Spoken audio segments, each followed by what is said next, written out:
I just can't stop playing, man. Just can't stop playing games. I don't know what's wrong with me, but I just can't stop playing games. Do you guys got the same problem? I got the same problem. Just can't stop playing games. You know, it's just one game after another. You lose a game, you win a game. You lose a game, you win a game. You play the next game, play the next game after that. It's never ending, right? But anyway, we got the Nimzo Indian defense, bishop attack, classical defense. And always whenever you're faced with c5, I think a3 seems to work pretty well. Only question is, do you take with the knight or the pawn? I'm not 100% sure.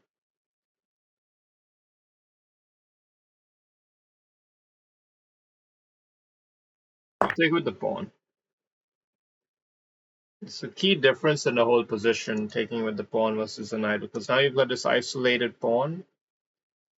I think this pawn structure is not that great for white, but what I do have as compensation, you could say, is potentially a very big center.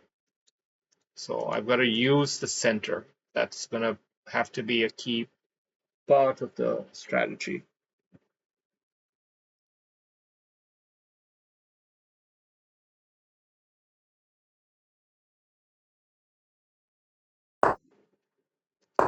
I think this move comes in nicely for me. Let's take that off. We have the bishop pair now.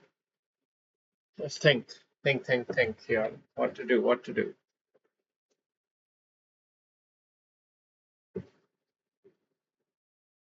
He's going to close this up, right? We should just take it while we can.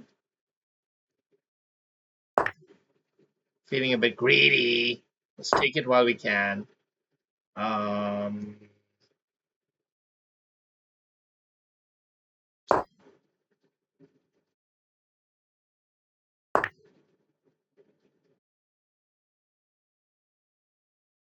principle I'm trying to. Yeah, I gotta be a bit careful here. Trying to operate by a certain principle.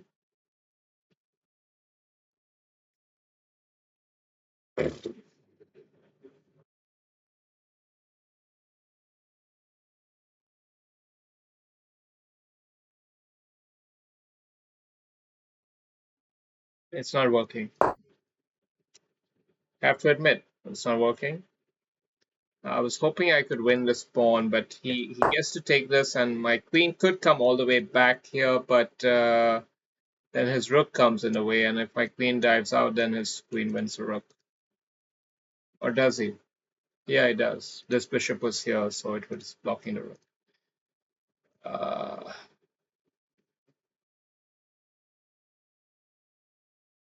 Yeah, it's all gone sour. Not gone quite according to plan, but we do still have the bishop pair for now, but not for long, because pretty much giving it up right here in favor of winning this pawn.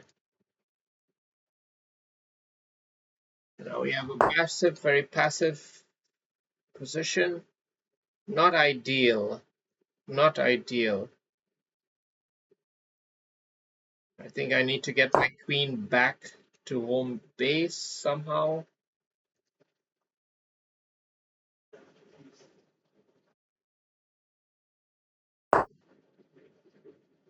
Trying to ratchet up the pressure.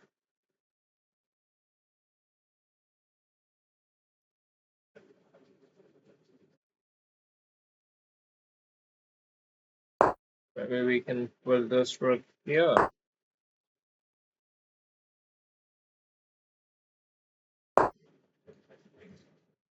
Ooh. Just barely holding on to everything, right? But now we can put our bishop back and just try to hold all the weak pawns. Ooh, it's putting really good pressure on me, I gotta say. Gotta say. I don't like the way I've played this game. Somehow. That point when I said I'm getting greedy, That was a big mistake.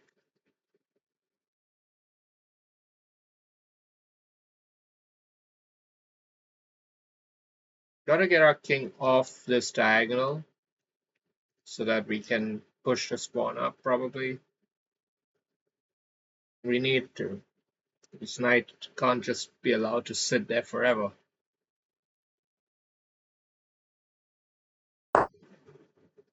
He's not trying to sit there anyway, so...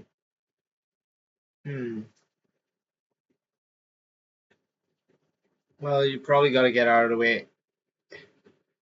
Maybe come here. Maybe a bit closer to the center. The problem is now you create a weakness there, which, at some point the queen could come in here or somewhere like that and attack two pawns at the same time. Yeah, let's just go back.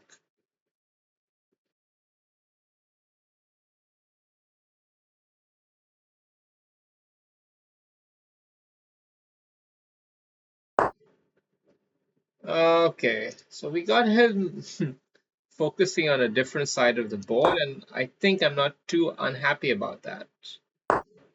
I think I'm not too unhappy about this new setup that we have here.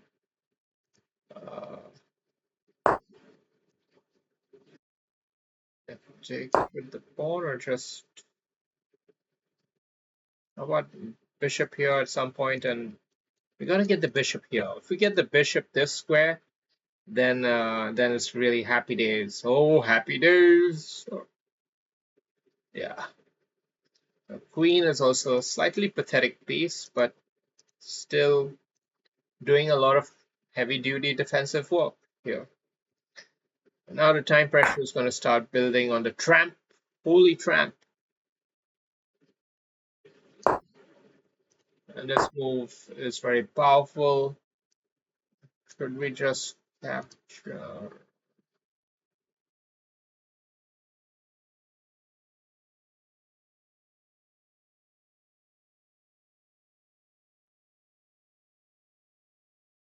I'm gonna hold this together.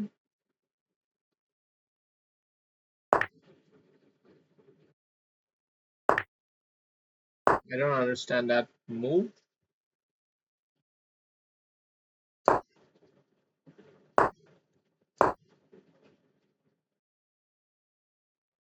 Just gotta win this pawn here. Okay, that's good moves, good moves.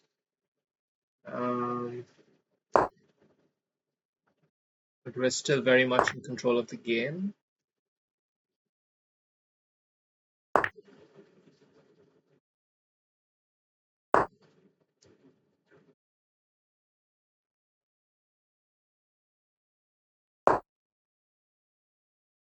Gotta watch out for this knight.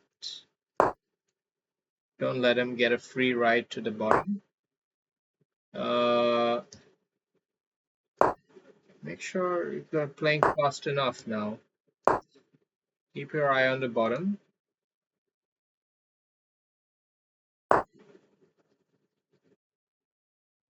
Take something.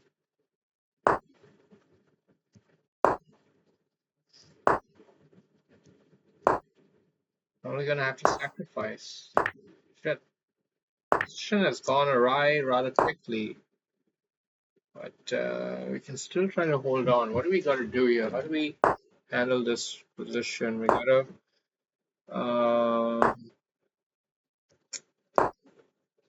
shit.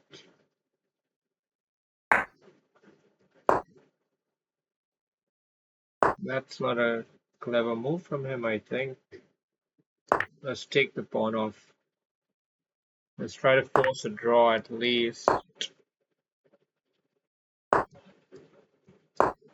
This way we force a draw pretty much. Or we can even try to win the game if he's getting greedy, which he seems to be doing.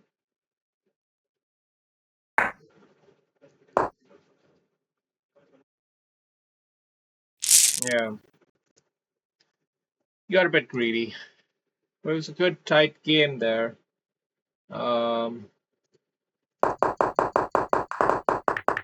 Again, Nimzo Indian setup. Let's do a game review.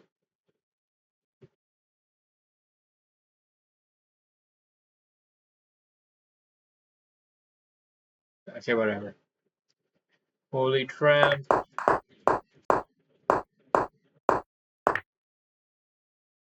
Really pretty balanced position.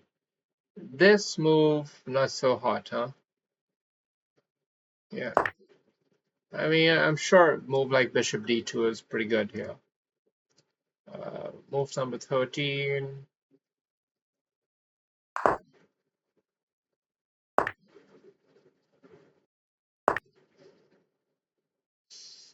So here, Rook B1 is best. And Rook E1 is also good. Yeah. This whole idea is a little bit off. But anyway, then we had to settle for this more passive position, and we took this extra pawn, but the position is really defensive, and black is making good progress developmentally. So a lot of pressure building up here. And, you know, he probably had a lot of chances to win, but then this pawn structure, I think, started to favor white, but not by much. Apparently, black's still very much in control here. This move is a blunder. Welcome. How is it a blunder? It's a blunder.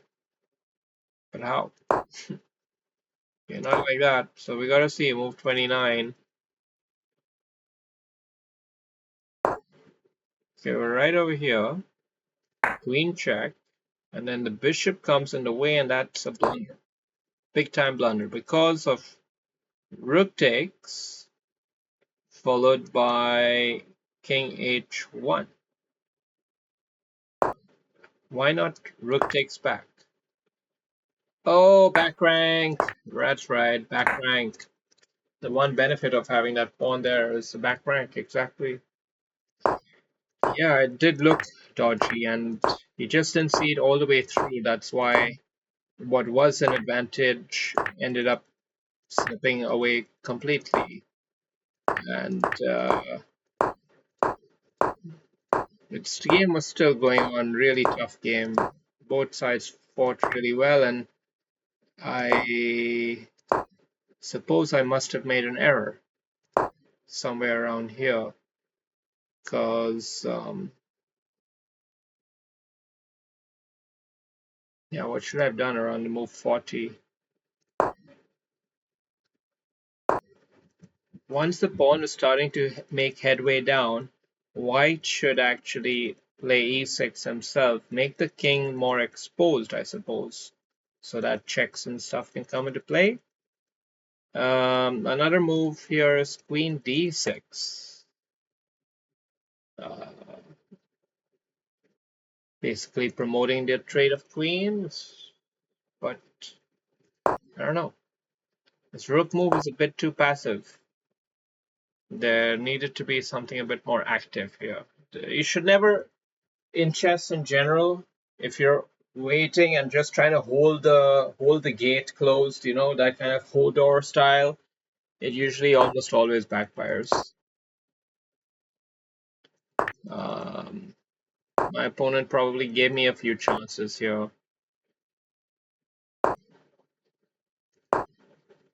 Yeah, I must have misplayed the spot poorly.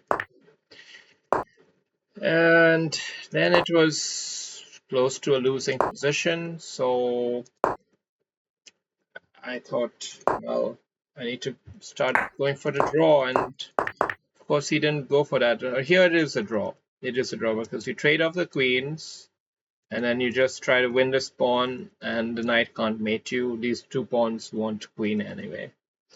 Alright, hope you enjoyed the game.